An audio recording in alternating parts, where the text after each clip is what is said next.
नमस्कार.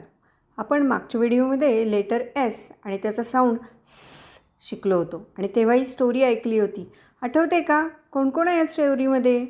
सॅम, त्याचा डॉगी सॅमसन आणि कोण आलं होतं मध्येच? The spotty snake. आणि तो कसा करत होता? स. आपण आता सहज गाणं ऐकूया. The snake is in the grass, the snake is in the grass, the snake is in the grass.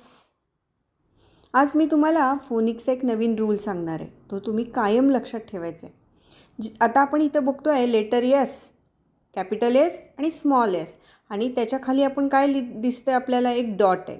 तर फोनिक्सचा हा रूल आहे की एक साऊंडला एक डॉट. हे तुम्ही कायम लक्षात ठेवायचं. काय लक्षात ठेवायचं आहे? एक साऊंड एक डॉट. हे तुम्ही कायम लक्षात ठेवा. आता आपण बघूया एसचे वर्कशीट. स्नेल, स्कार्फ, स्नेक, सन, स्पून, आणि काय आहे लास्टचं पिक्चर? स्क्विरल. तर तुम्हाला लक्षात राहील ना?